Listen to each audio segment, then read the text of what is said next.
Subaybayan natin ang kwento ng isang kabataang nangarap para sa kanyang mga mahal sa buhay. Mula sa pinakamahina tungo sa pinakamalakas. Alamin natin ang kwento ng kanyang buhay.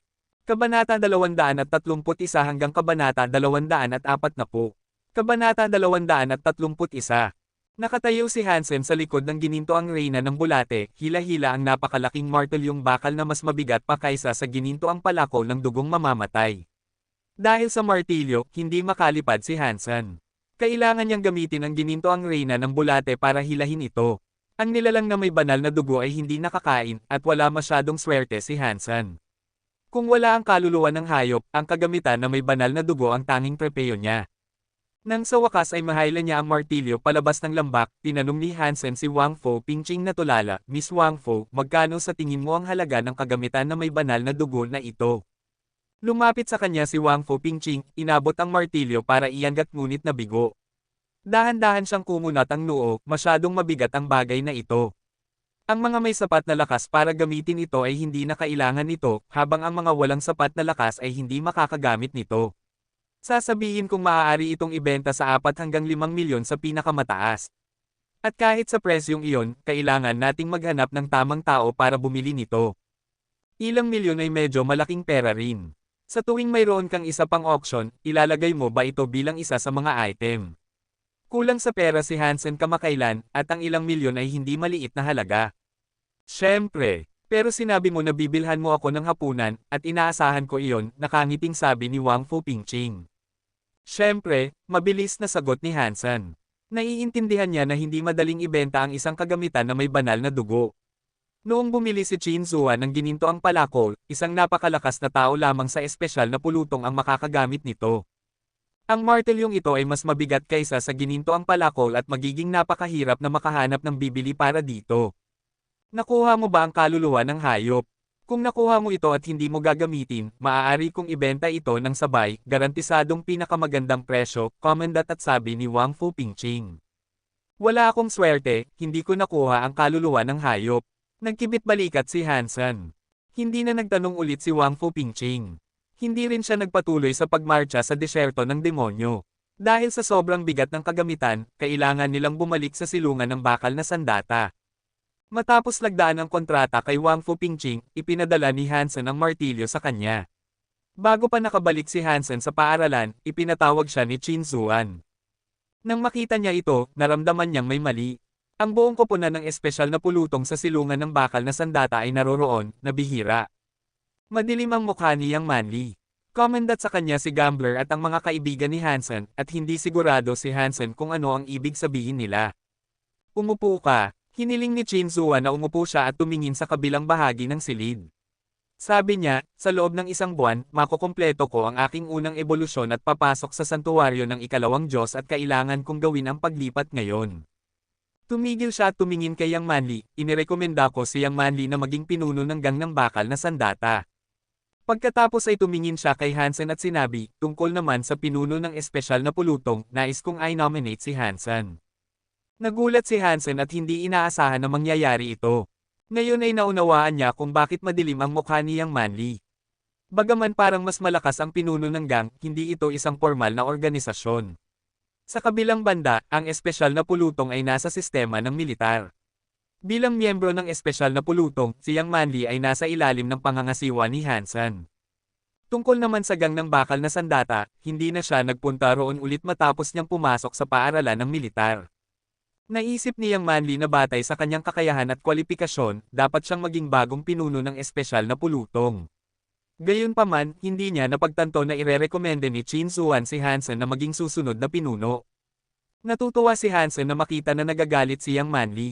Hindi niya kailanman nagustuhan ito, ngunit bilang kanyang nasasakupan, kailangan niyang makinig dito. Ngayon, naging amo na niya ito. Naniniwala ako na ako ang mas angkop na kandidato para sa pinuno ng espesyal na pulutong, sabi ni Yang Manly. Napagdesisyonan na ito. Ito ay isang utos. Hindi ako makikinig sa anumang talakayan tungkol dito, sabi ni Qin Zuan at tumayo. Okay, tapos na ang pulong na ito. Hansen at Yang Manly, kayong dalawa lang ang manatili, ang iba ay pwede nang bumalik sa trabaho. Lihim na nagbigay ng thumbs up ang mga kaibigan ni Hansen kay Hansen at lumabas ng conference room. Yang Manly, dapat sana ay hinirang kita bilang bagong pinuno ng pulutong pero masungit ka. Tumutok ka lang sa gang at subukang mag-evolve sa lalong madaling panahon, malumanay na sabi ni Chin Zuan, si Yang Manly ay higit pa sa kanyang nasasakupan. Naniniwala ako na kaya ko ito, masungit na sabi ni Yang Manly. Hansen, ano sa tingin mo? Tumingin si Chin Zuan kay Hansen at nagtanong. Hindi kita bibiguin, matatag na sabi ni Hansen. Sa wakas ay nagawa niyang utusan si Yang Manly at hindi niya hahayaang mawala ang pagkakataong ito. Bukod dito, ang pagiging pinuno ng espesyal na pulutong ay may mga benepisyo rin. Hindi lamang niya magagamit ang mga tauhan sa loob ng pulutong, maaari rin siyang makipag-ugnayan sa itaas na antas. Mas maganda rin ang sweldo. Mas mahalaga, bilang pinuno ng espesyal na pulutong, may karapatan siyang bumili sa loob. Hindi lamang niya ma-access ang mga banal na kaluluwa ng hayop at mga lisensya ng S-Class Saint Hall, maaari rin siyang mag-enjoy ng diskwentong presyo. Sa buong pulutong, ang pinuno lamang ang makaka-enjoy nito. Mahusay, nakangiti at tumanggo si Chin Zuan, at pagkatapos ay humarap kay Yang Manly, dahil sa tingin mo ikaw ang mas angkop na kandidato, kayong dalawa ay maaaring magkaroon ng kompetisyon. Kung mananalo ka, ibabalik ko ang aking desisyon at irerekomenda kita sa halip. Okay, tatanggapin ko ang anumang kompetisyon at hindi ako matatalo sa kanya. Agad na tumayo si Yang Manly. Dati siyang tagapagturo ni Hansen sa archery at hindi niya pinaniniwalaan na matatalo siya nito. Hindi lamang sa archery, hindi rin niya pinaniniwalaan na matatalo siya nito sa anumang bagay. Dahil pareho kayong magaling sa archery, gawin natin ang archery. Tinanong ni Chin Zuan si Hansen, mayroon ka bang mga pagtutol? Wala. Maaari akong makipagkompetensya sa anumang bagay maliban sa pagkakaroon ng anak, nakangiting sabi ni Hansen. Masama ang tingin ni Yang Manly sa kanya. Ipinahihiwatig niya na wala siyang ibang magagawa kundi ang manganak. Kung gayon, pumunta tayo sa virtual training field, sabi ni Chin Zuan at lumabas. Kabanata 232. Pagkatapos bumalik sa paaralan, nagtungo si Hansen sa bulwagan ng holographic equipment at pumasok sa virtual training field na itinalaga ni Chin Zuan. Hindi hiniling ni Chin Zuan na magkaroon ng kompetisyon sa training field ng silungan dahil ayaw niyang malaman ng iba ang resulta. Kahit sino ang matalo, ang tao ay magdurusa sa kanyang karangalan na hindi isang bagay na handang makita ni Chin Zuan dahil pareho silang mga hinaharap na pinuno na kanyang pinili. Nag-login si Hansen sa platform na tinatawag na Sagittarius, isang virtual archery community.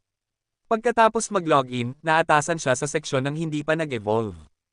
Nandoon na sina Chin Zuan at Yang Manly at mabilis na nagpadala si Hansen ng mga kahilingan sa pagkakaibigan sa kanilang dalawa.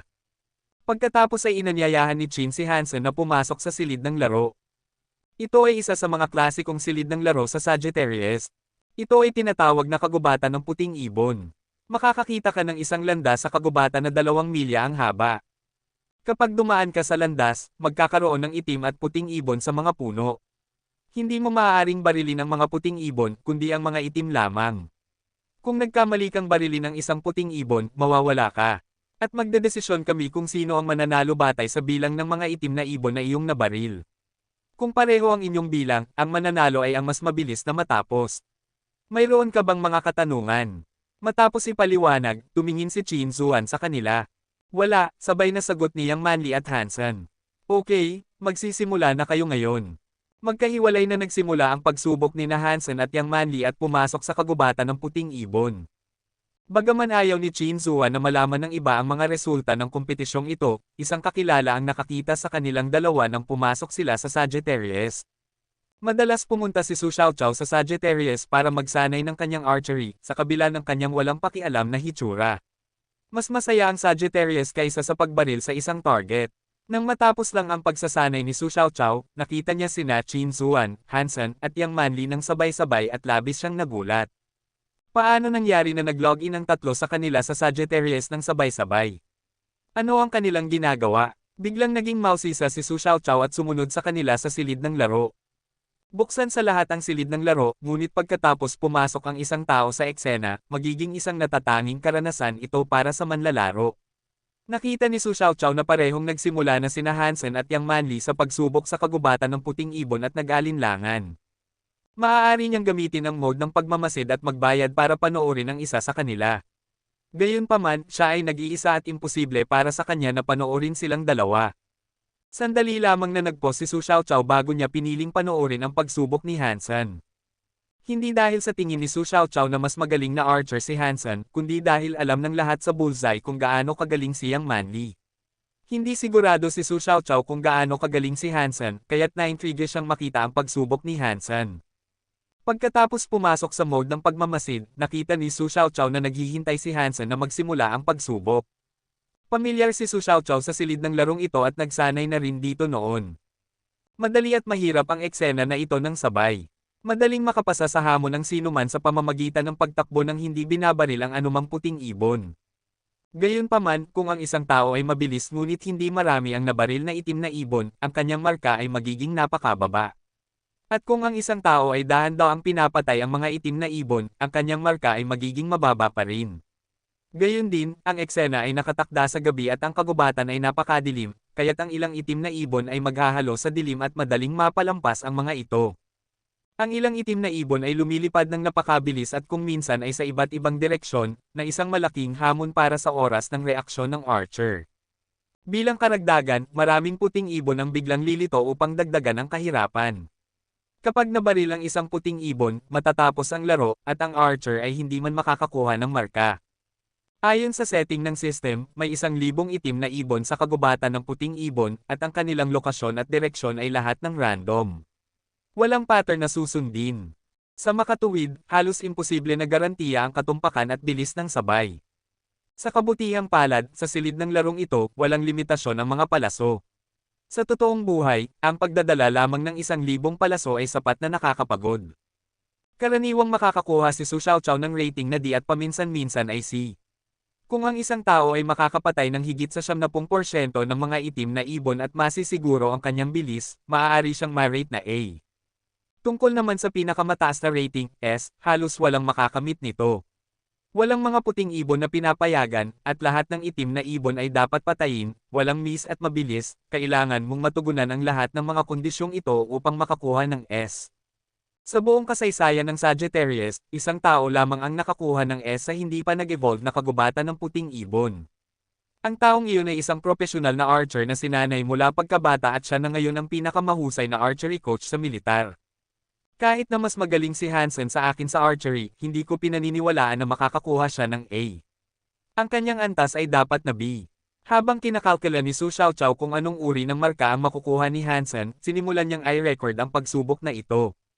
Sa oras na ito, natapos ang countdown, at nagsimula si Hansen sa landas ng kagubatan ng puting ibon. Sa sandaling nagsimula siyang maglakad, nagbaril na siya ng palaso. Parang hindi man lang siya tumingin. Gayon din, patuloy siyang nagbaril habang naglalakad. Halos walang agwat sa pagitan ng kanyang mga palaso na pumunta sa lahat ng direksyon. Kabanata 233. Si Qin Zuan ay nagpasyang panoorin din ang pagsubok ni Hansen. Si Yang Manli ay kanyang nasasakupan at pinakamatalik na kaibigan, at hindi na niya kailangang panoorin para malaman ang kanyang mga kasanayan. Ang gusto lang niyang malaman ay kung kaya bang bigyan siya ni Hansen ng isa pang sorpresa. Dahil sa detalyadong pagsusuri at pananaliksik sa lalaki, nagulat siya sa kanyang mga potensyal. Siya ay mula sa isang ordinaryong pamilya at nakarating siya sa ganito kalayo. Maaaring isipin ng ibang tao na maraming natanggap na tulong si Hansen mula sa kanya, ngunit alam na alam ni Qin Zuan na ang kanyang mga nagawa ay lahat ay nagawa niya sa kanyang sarili. Kahit ang tulong na ibinigay niya sa kanya ay dahil sa kanyang mga kontribusyon. Kung hindi siya hinipnotismo ni Qin Zuan para malaman ang katotohanan, malakas niyang hinala na si Hansen ay si Dollar. Kahit na napakalakas ni Yang Manli, hindi siya ang pinakamahusay na pinuno. At mas magaling si Hansen sa bagay na iyon. Bamantong hininga si Qin Zuan.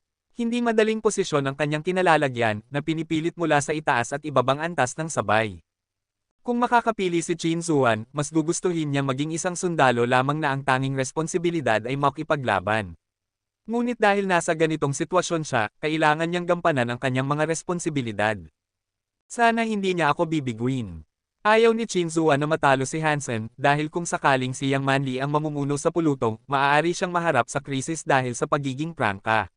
Naniniwala si Qin Zuan na si Hansen ang masangkop na kandidato para pangalagaan ang lahat ng uri ng issue. Nang magsimula ang pagsubok, ang buong atensyon ni Qin Zuan ay naaakit kay Hansen. Hindi niya maalis ang kanyang paningin sa kanya. Wow! Ang galing ni Hansen. Bulalas ni Su Xiaoqiao. Nakakita na siya ng maraming video ng silid ng larong ito, ngunit hindi pa siya nakakakita ng ganito. Sa pangkalahatan, kahit gaano kabilas ang isang tao, kailangan niyang mag-pause sa proseso ng pagbaril. Gayunpaman, hindi nakita ni Su Xiaoqiao ang anumang pag-pause sa mga galaw at hakbang ni Hansen. Sa bawat hakbang na ginagawa ni Hansen, lumilipad ang palaso tulad ng kidlat, tumutusok sa katawan ng isang itim na ibon. Parang may buhay ang mga palasong iyon at palaging tumatama sa target. Kahit saan man ang mga itim na ibon, palaging tumutusok ang mga palaso sa kanilang mga katawan. Sa dilim ng kagubatan, walang miss. Kahit sa isang kawan ng itim at puting ibon, palaging nakikita ng mga palaso ang mga itim at hindi kailanman nasasaktan ang mga puti. Ang ilang palaso ay parang walang patutunguhan na binaril, ngunit sa huli ay tumatama sa mga itim na ibon na nakatago sa mga puno. Pakiramdam ni Su Xiaoqiao na nanonood siya ng pelikula, isang action movie na nagpapainit sa kanyang pakiramdam. Nais niyang makasama ang kanyang kaibigan at hawakan ang kanyang pana at palaso. Ang galing nito, hindi ka panipaniwala, kinuyam ni Su Xiaoqiao ang kanyang mga kamao at lubos na nasiyahan. Labis na nagulat si Qin Zuan. Bagaman hindi isang mahusay na archer si Qin Zuan, mas mahusay ang kanyang paningin kaysa kay Su Xiaoqiao, kaya't nakikita niya ang mas maraming detalye na hindi nakikita ni Su Xiaoqiao. Halos agad na nagsimulang magbaril si Hansen mula pa sa simula, at hindi kailanman nakita ni Qin Zuan na nagkamali ang kanyang mga palaso. Hindi niya kailanman sinaktan ang anumang puting ibon. Minsan, nakikita lang ni Qin Zuan ang mga itim na ibon pagkatapos niyang barilin ang mga palaso. Ang ilang palaso ay mas mabagal kaysa sa iba at hindi man lang nakatutok sa mga itim na ibon sa simula. Gayunpaman, palaging natatapos ang mga palaso sa mga katawan ng mga itim na ibon. Kung paminsan-minsan lang ito, hindi mai-impress si Qin Zuan, ngunit paulit-ulit niyang nakikita ang sitwasyong iyon. Ang kanyang paghuhusga, paningin, at archery ay lahat ng napakaganda, kailangang aminin ni Qin Zuan. Tunay ngang likas na magaling si Hansen sa archery. Higit pa siya sa tumpak. Ang paghuhusga na ginawa niya ay nagpahintulot sa kanya na makamit ang kahusayan. Kung kailangang ilarawan ni Qin Zuan ang archery ni Hansen, sasabihin niyang ginagamit niya ang kanyang utak para barilin ang kanyang mga palaso. Maaaring magsanay ang isang tao sa kanyang katumpakan at lakas, ngunit halos hindi sa kanyang antas ng pag-unawa. Walang anumang pagkakamali, patuloy na naglakad si Hansen sa kagubatan. Hindi ito totoo, biglang napagtanto ni Su Xiaoqiao ang isang bagay nang makita niyang papalapit ng papalapit ang exit. Hindi siya nakakita ng kahit isang miss mula kay Hansen, ngunit hindi siya sigurado kung may napalampas na itim na ibon si Hansen.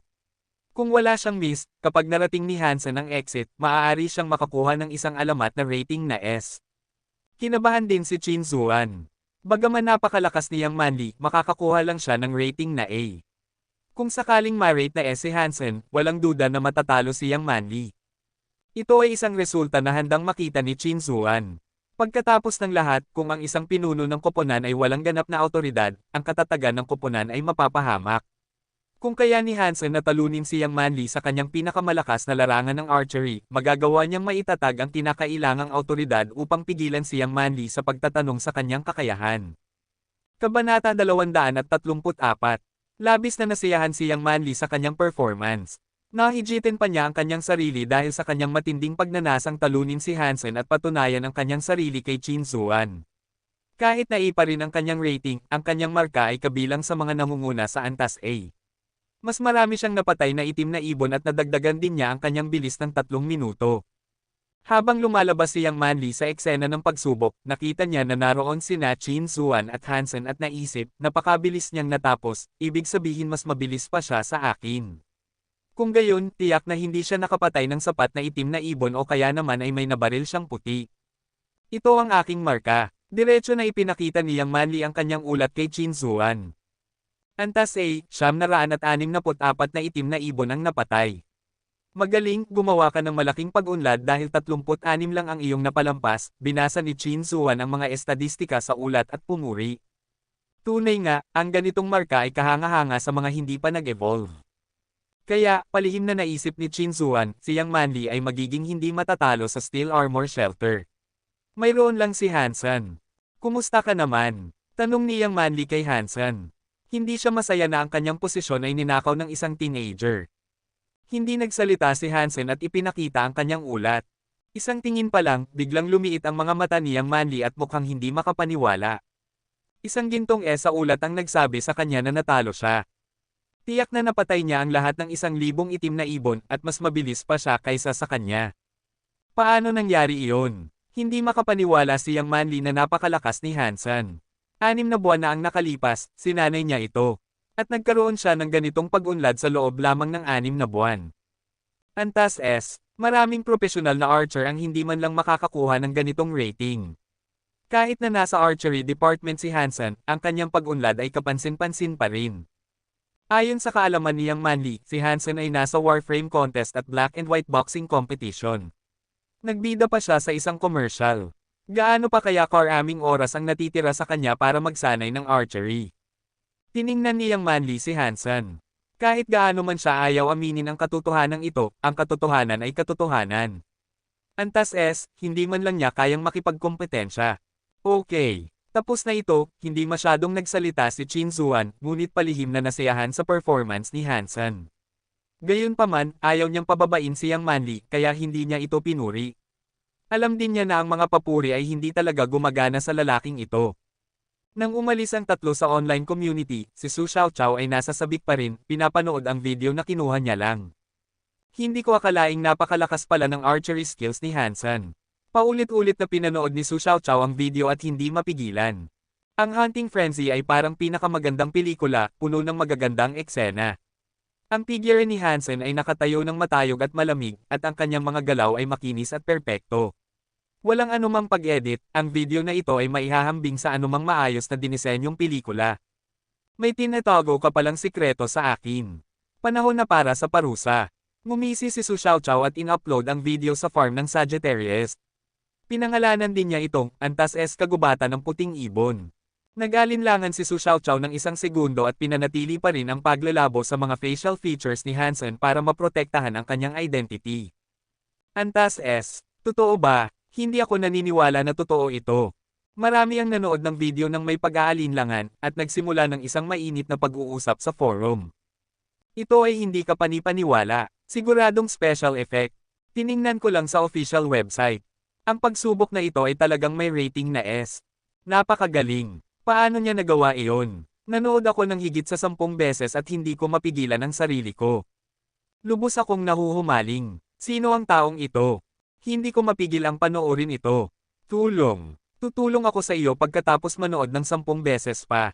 Kuwait, agad na nakakuha ng atensyon ng website management ang video at na-sticky. Naging napakapopular nito kaya marami sa mga evolver ang nakarinig tungkol sa video na ito at tiningnan ito. Pagkatapos ng lahat, ang mga evolver ay minsan ding hindi pa nag-evolve, at lahat sila ay nagsanay sa kagubatan ng puting ibon at hindi pa nakarinig ng rating na S. Nagulat din ang mga evolver pagkatapos manood ng video. Ang archery skills ng taong ito ay lampas sa kanilang imahinasyon, kahit na ang kanyang bilis at lakas ay maaaring hindi kasing lakas ng sa kanila. Hindi man lang nila magagawang garantiya na walang miss sa ganitong bilis. Masyadong demanding ito sa mga teknik ng isang tao. Walang pinapayagang pagkakamali. Pagkatapos ng lahat, ang isang tao ay hindi isang makina, at paano mo aasahan na walang kahit isang pagkakamali? Ang taong ito sa video ay hindi nag-alinlangan man lang. Mukhang hindi man lang niya tiningnan ang kanyang mga target.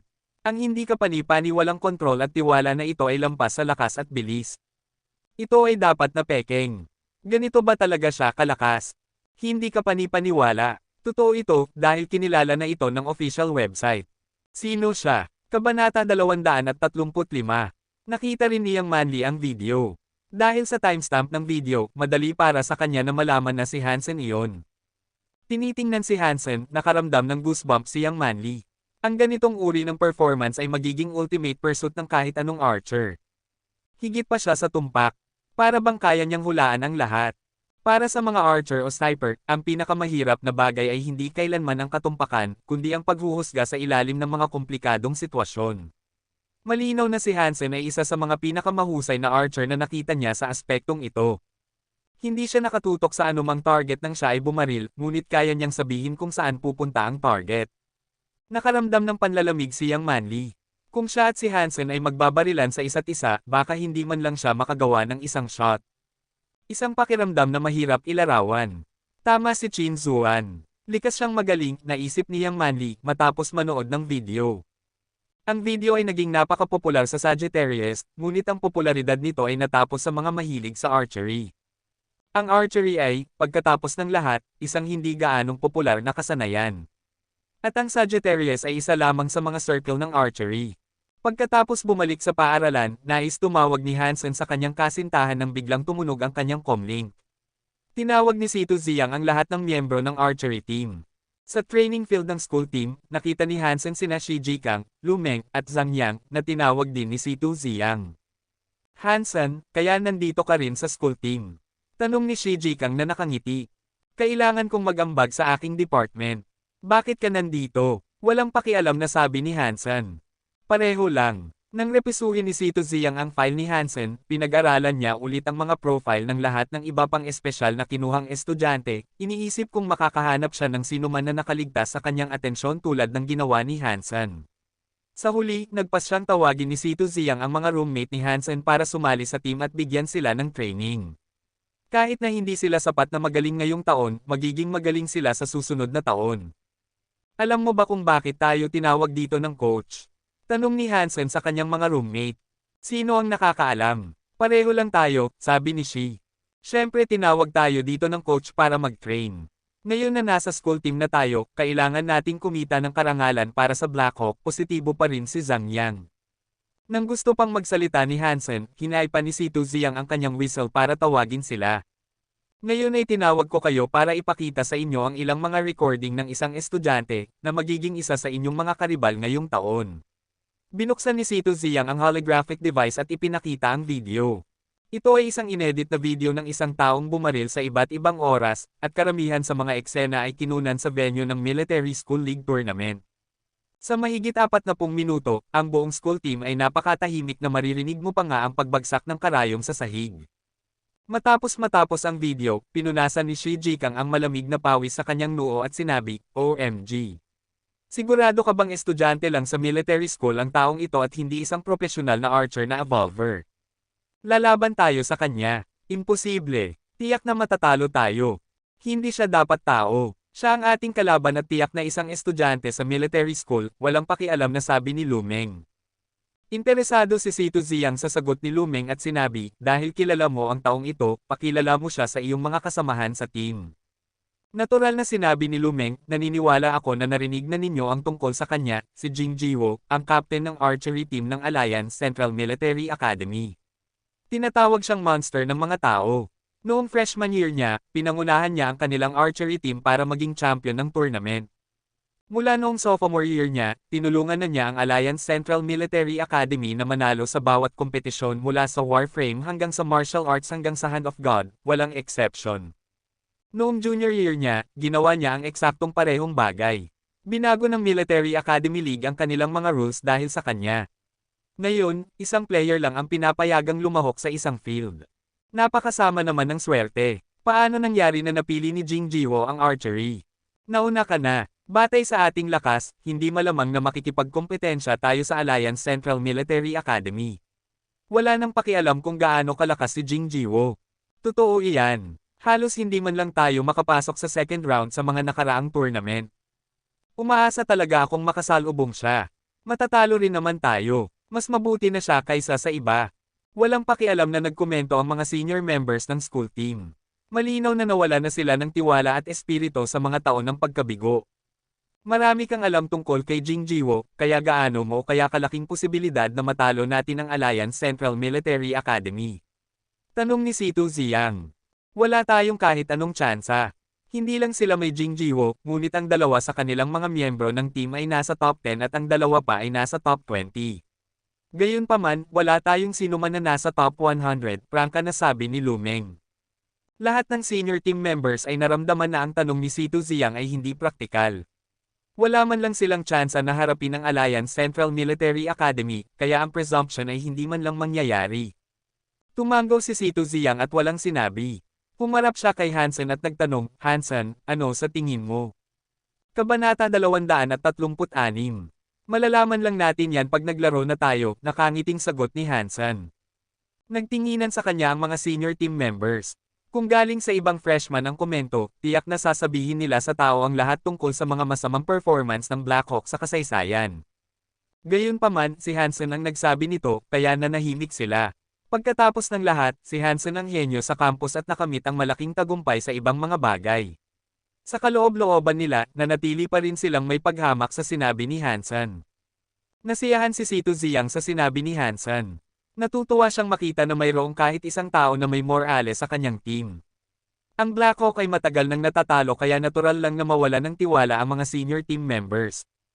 Manunood tayo ng isa pang video, galing din sa isang taong hindi pa nag-evolve. Nagpatugtog si Sito Ziyang ng isa pang video, ang background nito ay isang virtual gaming platform. Ito ang kagubatan ng puting ibon mula sa Sagittarius. May biglang nakakilala yun. Nang magsimulang magpatugtog ang video, nagulat si Hansen.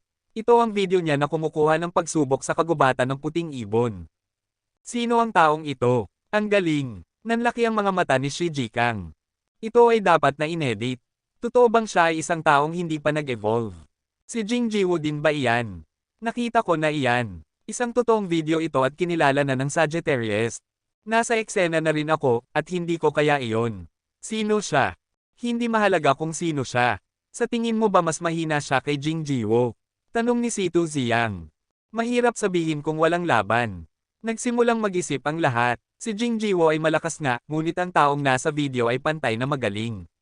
Napakahirap sabihin kung sino ang mas magaling na archer. Dahil may isang katapat si Jing Jiwoo, bakit hindi kayo iyon? Tanong ni Sito Ziyang. Walang sumagot. Iniisip ng mga kasamahan sa team, paano nangyari na mayroon tayong ganitong uri ng kasanayan. Kahit na naiintindihan nila ang intensyon ni Sito Ziyang, mas lalo silang nalulumbay matapos makita kung gaano kagaling ang ibang tao. Hansen, sa tingin mo ba mas malakas ang taong ito sa iyo? Tanong ni Sito Ziyang kay Hansen. Gusto ni Sito Ziyang na pamunuan ni Hansen ang team sa tournament na ito. Kung wala siyang determinasyon na manalo, kailangan niyang muling isaalang-alang sa kabila ng kanyang magagaling na kasanayan. Magkapareho lang kami ng level. Ipinagpag ni Hansen ang kanyang lalamunan at sumagot. Siya iyon sa video, kaya syempre pareho lang. Iniisip pa rin ni Hansen kung sino ang nag-leak ng video.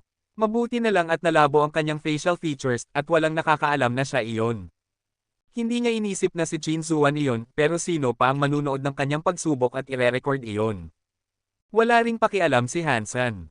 Okay lang kung may nakakaalam na siya iyon. Ang komento ni Hansen ay parang mayabang sa iba. Ang level ng tao sa video ay malinaw na higit pa sa isang estudyante sa monitoring school. Kahit na magaling si Hansen sa Warframe at Black and White Boxing, bihira siyang pumunta sa mga klase sa archery. Tulad ng iniisip ni Sito Ziyang kanina, ang kanyang mga kasamahan sa team ay hindi sigurado sa archery skills ni Hansen at ayaw maniwalang mayroon siyang parehong level ng kasanayan. Nasiyahan si Sito Ziyang sa kanyang sagot. Naisip niyang may tiwala siya sa sarili na isang magandang katangian para sa isang taong mamumuno sa team. Magagaling din ang mga senior team members.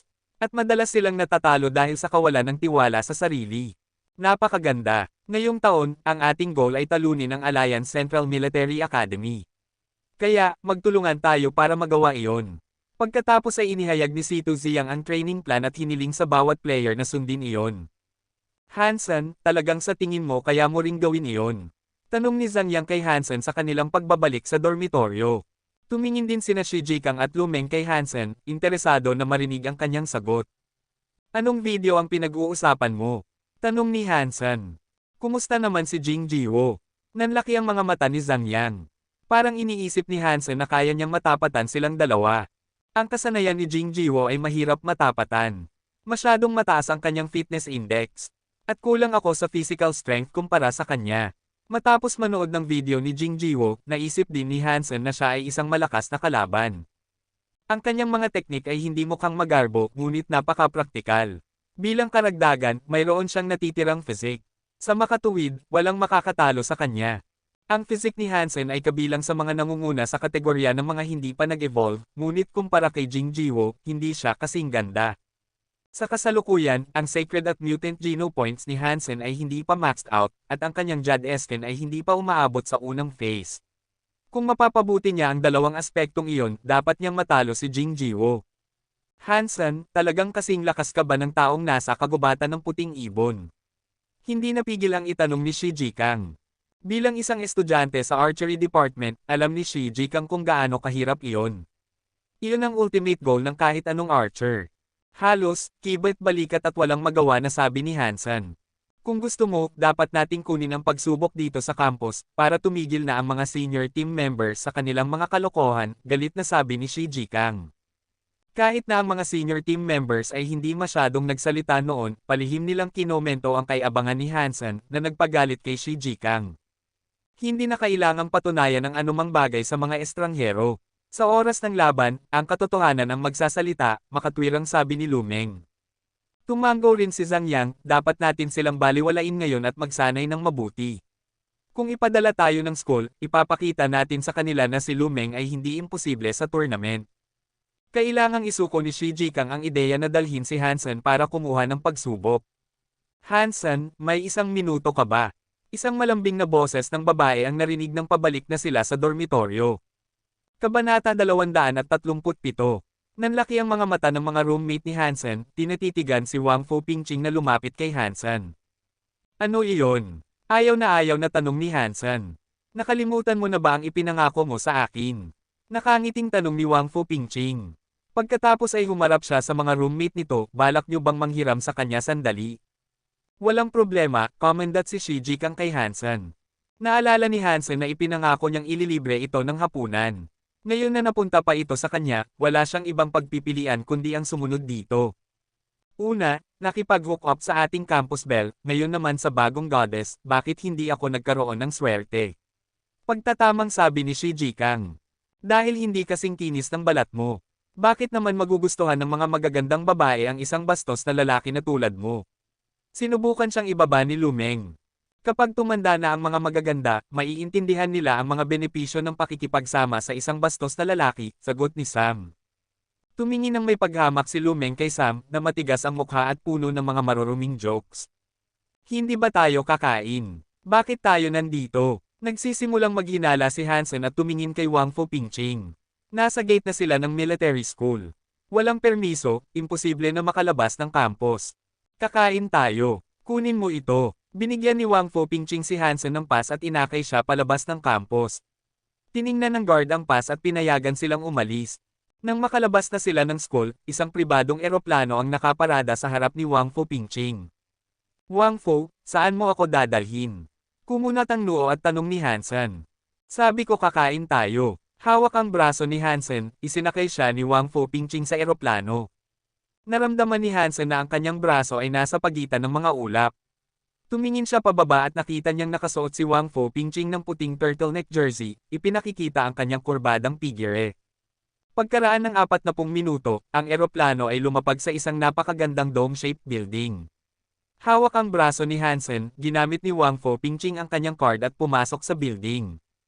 Tiningnan ni Hansen ang pangalan sa building at ito nga ay isang restaurant na tinatawag na Queen at sa tabi ng pangalan ay may 3 bituin. Dinala ni Wang Fu Pingqing si Hansen sa isang pribadong silid sa pinakamataas na palapag.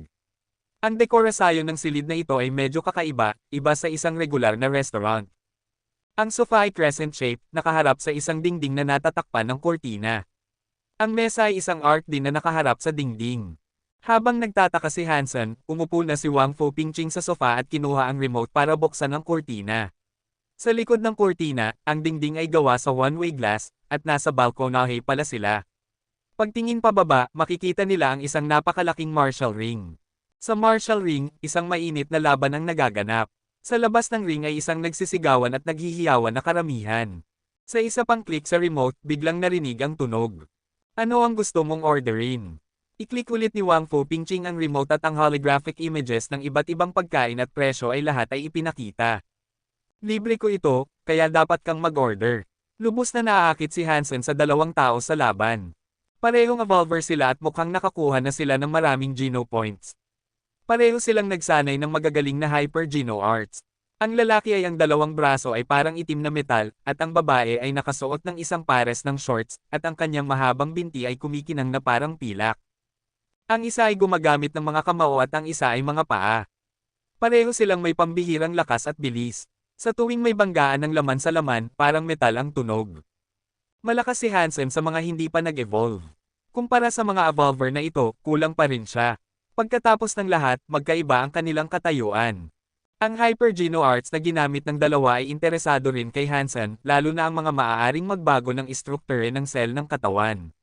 Ang mga art na iyon ay maaaring gawing kasing tigas ng armas ang katawan ng isang tao, at maaari pang ang sirain ng isang tao ang isang tangke gamit ang kanyang mga kamay.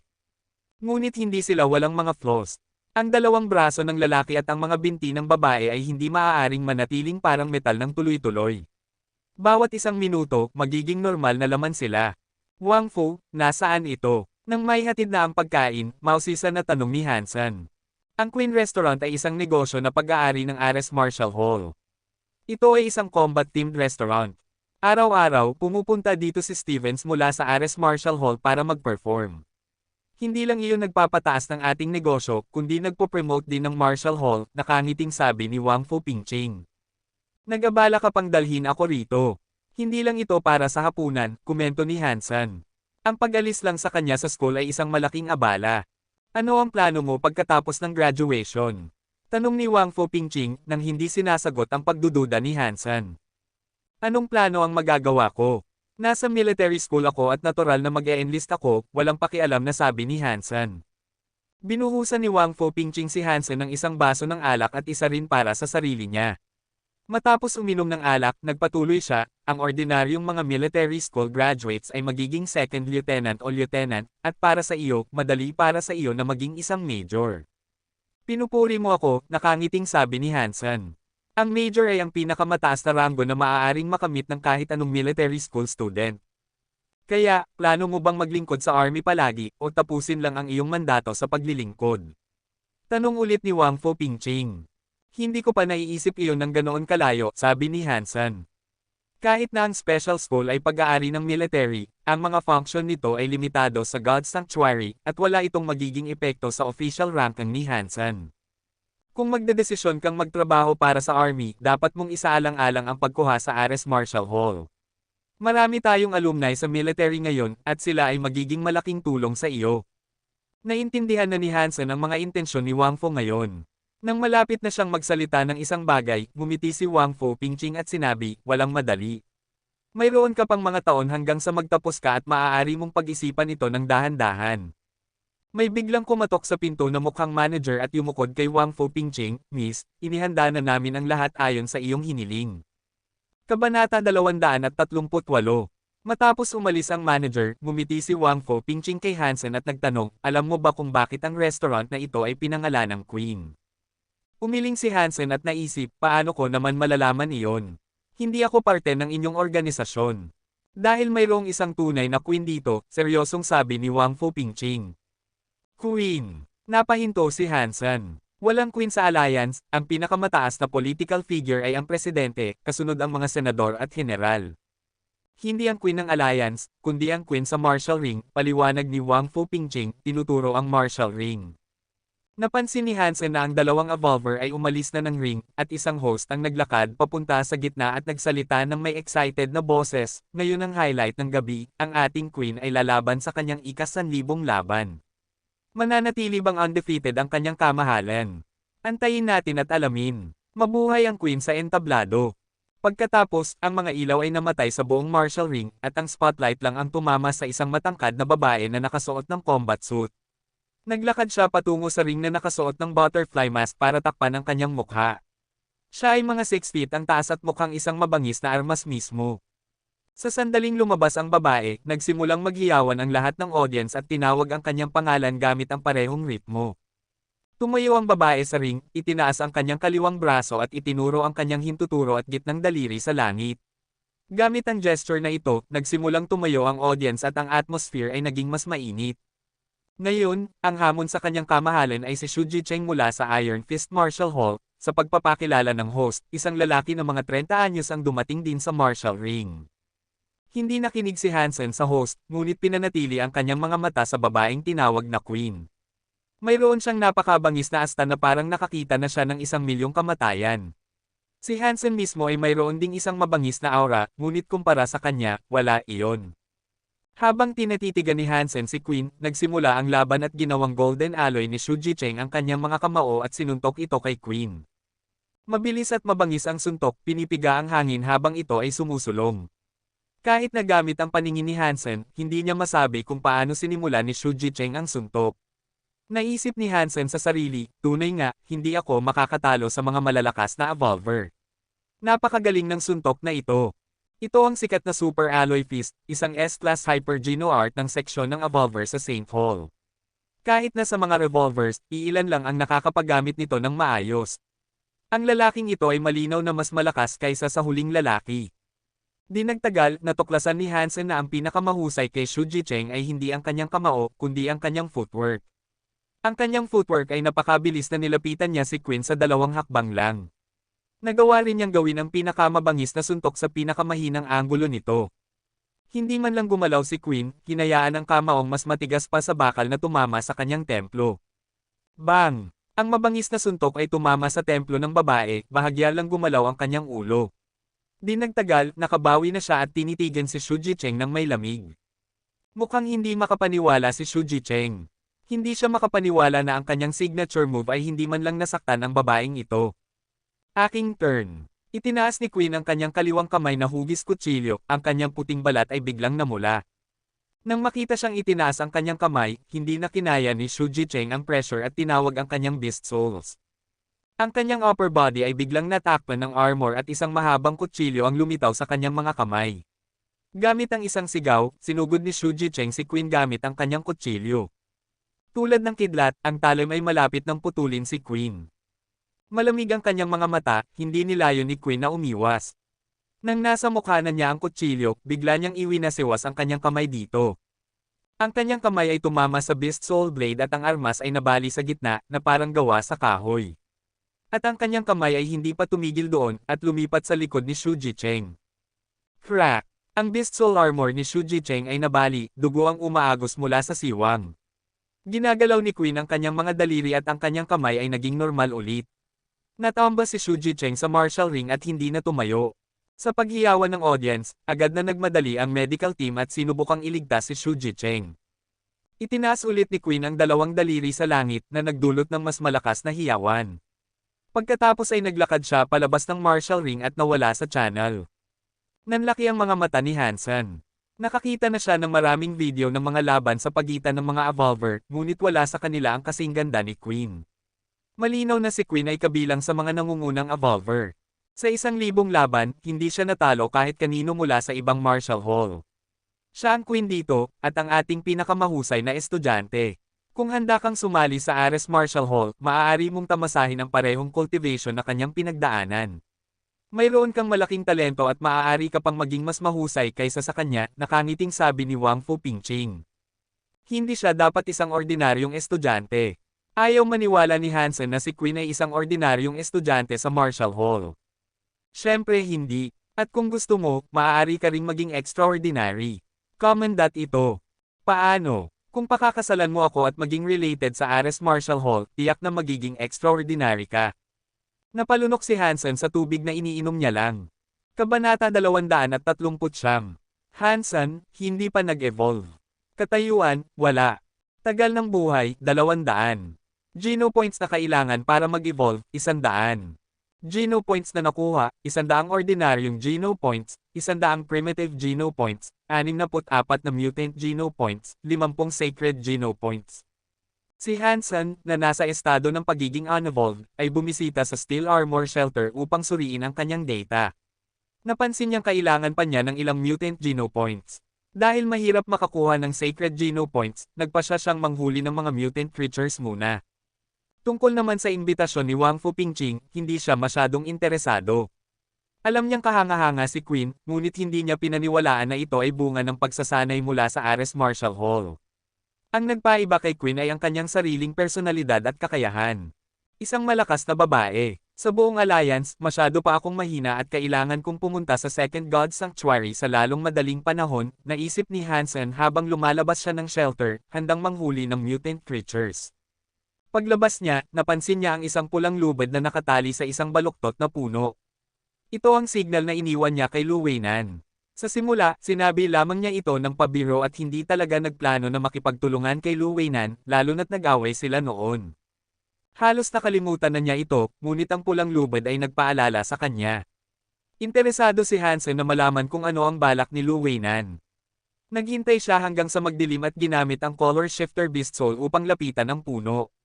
Sa kanyang pagkakagulat, walang mga patibong na naruroon. Nakita ni Hansen ang isang note na nakatali sa puno.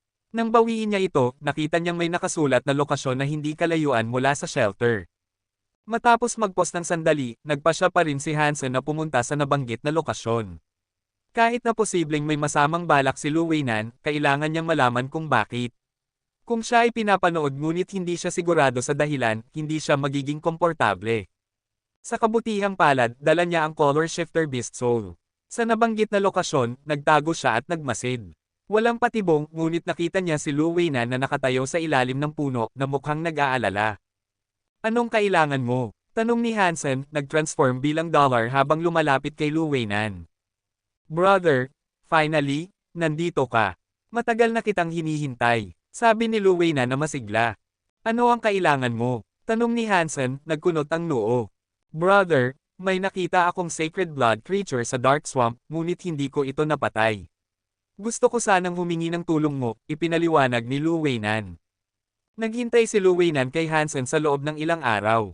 Hindi niya kayang harapin ang sacred blood creature, ngunit ayaw niyang humingi ng tulong mula sa mga gang dahil malaki ang cut na kukunin nila. Dahil dito, naisip niya si Hansen at iniwan ang signal. Nang malapit na siyang sumuko, talagang dumating si Hansen. Ano? Nakakita ka ng humanoid sacred blood creature. Napatitig si Hansen, malaki ang mga mata. Oo, nakabalot ito ng itim na armor at may hawak na itim na spear. Nakasakay ito sa isang itim na unicorn na kayang lumutang sa ibabaw ng swamp, detalyadong paglalarawan ni Lu Weinan. Isang spirit mount, anong klaseng nilalang iyon? Sigurado ka bang hindi mo lang nakita ang isang tao? Tanong ni Hansen habang tinitingnan si Lu Weinan ng may pagdududa. Brother, hindi kita ginugulangan. Kahit na mukhang tao, tiyak na ito ay isang sacred blood creature. Nag-away ka ba dito? Ano ang nangyari? Tanong ni Hansen kay Lu Weinan. Namula si Lu Weinan, sobrang lakas nito at masyadong mabilis ang mount nito. Kailangan kong gamitin ang aking iron feathered bird para makaalis. Agad na naisip ni Hansen na tiyak na talo si Lu Weinan, at iyon ang dahilan kung bakit ito humingi ng tulong. Kung sakali man na mapatay ko ang sacred blood creature, paano natin hahatiin ang mga nakuhang yaman? Tanong ni Hansen. Sino mang makakuha ng beast soul ay siyang may-ari nito. Sa iba, sa tingin ko ang humanoid ay hindi naman kakainin. At ang natitira ay ang spirit mount nito. Ano sa tingin mo kung pipili tayo, at ikaw ang unang pipili? Tanong ni Lu Weinan. Dalhin mo ako sa lokasyon. Kung kaya kong patayin ito, saka tayo mag-usap tungkol sa paghahati. Kung hindi, wala na tayong pag-uusapan, naisip ni Hansen at sinabi. Okay. Sabi ni Lu Weinan, nag-greet ng kanyang mga ngipin at pumayag. Hindi siya pinatay ni Hansen noon, kaya nagkaroon siya ng tiwala sa karakter nito. Kung kausap niya ang ibang tao, hindi niya ipapakita ang nilalang na ito sa unang pagkakataon, dahil ang impormasyon ay kanyang halaga sa kasunduan. Dala ni Hansen ang Diamond Sword mula sa Holy Angel at sinundan si Lu Weinan patungo sa Dark Swamp. Si Lu Weinan ang nangunguna sa daan gamit ang kanyang flying mount, samantalang si Hansen ay lumilipad gamit ang kanyang mga pakpak. Pagkalipas ng kalahating araw sa swamp, nakakita si Hansen ng isang mutant centipede na mahigit 6 na talampakan ang haba. Pinutol niya ang centipede sa gitna gamit ang Diamond Sword, at nilutong insekto para sa ilang mutant genopoints. Ang matigas na shell ng centipede ay parang tofu sa ilalim ng Diamond Sword. Nakita ni Lu Weinan ang espada at lumiwanag ang kanyang mga mata. Brother, ito ba ang sacred blood gear mula sa nilalang sa Mystery Island? Nakuha mo ba ang beast soul nito? Alam mo ang iyong ginagawa. Hindi ko nakuha ang beast soul, sagot ni Hansen ng may casual na tono at tinawag si Meowth para ibahagi ang karne. Hindi ibinahin ni Hansen si Meowth sa kanyang transformed state. Mukha pa rin itong pusa, kumakain ng karne sa mga paa ni Hansen. Sayang at hindi ko masummon ang Golden Rock Worm King, naisip ni Hansen. Palaging kasama ang Worm King ni Hansen, kaya ayaw niyang masira ang kanyang pagkakakilanlan bilang dollar. Brother, pinapakain mo pa rin ba ito? Tanong ni Lu Weinan, naisip na ang pusa ay harmless gaya ng dati at inabot upang hawakan ang ulo nito. Roar! Bago pa man makalapit ang kamay ni Lu Weinan sa Meowth, biglang nag-transform ang pusa sa isang itim na tigre, na umatake sa kanya. Kabanata 240. Si Lu Weinan ay talagang mahusay sa pagtakas. Gamit ang kanyang napakabilis na pagkilos, nagawa niyang iurong ang kanyang kamay at tumakbo palayo sa tigre. Si Meowth ay naghahanda na muling umatake kay Lu Weinan. Meowth, bumalik ka na para kumain. Tawag ni Hansen. Umaasa siyang si Lu Weinan ang mamumuno sa kanilang paglalakbay at ayaw niyang mamatay ito. Turo ni Lu Weinan kay Meowth at sumigaw, hindi ba mutant beast soul pet iyan? Paano nangyari na? Hindi sumagot si Hansen at patuloy na kumain. Biglang naunawaan ni Lu Weinan, nag-evolve na ito. Napatingin si Lu Weinan kay Meowth na puno ng inggit, at sinabi, brother, swerte mo naman. Pati ang mutant pet mo ay nag-evolve na. Ngayon, mas mahalaga na ito kaysa sa anumang sacred blood beast soul. Oo, swerte ako. Naisip ni Hansen, kung nakita mo si Holy Angel, malalaman mo kung ano ang tunay na mahalagang pet. Naisip si Holy Angel, medyo nalungkot si Hansen. Sinubukan niyang pakainin ito ng mutant meat, ngunit hindi man lang ito tumingin. Nang kumakain si Hansen ng sacred blood meat, naging interesado na ito. Sayang lang at hindi pa kayang pakainin ni Hansen si Holy Angel ng sacred blood meat. Matapos kumain ng dalawang tao at ang pusa, nagpatuloy sila sa kanilang paglalakbay. Dahil sa sobrang laki ng centipede, hindi nakakuha si Hansen ng kahit isang mutant geno point mula sa buong pagkain nito. Pagkatapos lumipad ng ilang araw sa Dark Swamp, narating nila ang kanilang patutunguhan. Sa kasamaang palad, ang lahat ng mutant creatures na nakita nila ay masyadong malaki, at nakakuha lang si Hansen ng isang mutant geno point. Nasa isang water meadow sila. Sa berdeng damo, nakatayo ang isang unicorn horse, at nakasakay dito ang isang knight na nakasuot ng makintab na itim na armor, na may hawak na itim na spear. Sa pagtingin lang mula sa malayo, nakatiyak na si Hansen na hindi ito tao, gaya ng sinabi ni Lu Weinan. Ang armor ng knight ay hindi gawa sa metal o bato, parang shell ng pagong o isang uri ng beetle. At walang puwang sa pagitan ng mga bahagi ng armor. Napakakakaiba nito. Tiyak na si Hansen na ito ay isang sacred blood creature, at isa na mahirap talunin. Mas malakas ito kaysa sa Stoneman na ipinakita sa kanya ni Helen. Sa pagtingin lang sa spear at mount nito, sigurado na si Hansen na hindi ito ordinaryong sacred blood creature. Ang mga humanoid creatures ay malakas na, at ang isang ito ay may mount pa, na hindi pa naririnig ni Hansen dati. Brother, tama ba ako? Isang sacred blood creature ba ito? Bulong ni Lu Weinan kay Hansen habang nagtatago sa damo. Oo, sacred blood creature nga ito. Pero mukhang napakalakas nito at hindi ako sigurado kung kaya kong harapin ito. Sinabi ni Hansen ang totoo. Napakakakaiba ng sacred blood creature na ito. Hindi iniisip ni Hansen na mas mahina ito kaysa kay Holy Angel mula sa Mystery Island. Pero wala pa siyang pangalawang sacred blood ghost butterfly sa puntong ito. Sa kabutihang palad, mayroon siyang diamond sword. Kahit na kasing lakas ni Holy Angel ang nilalang na ito, may pagkakataon pa rin siya. Brother, ikaw ang magdedesisyon kung paano natin hahatiin ang mga nakuhang yaman. Naisip ni Lu Weinan na nagpapahayag si Hansen ng kanyang hindi pagsang-ayon sa kanyang panukala at idinagdag. Natatakot ako na hindi natin ito matatalo. Naniniwala si Hansen na ang Black Unicorn Horse ay may mga espesyal na kakayahan bukod sa pagiging mount.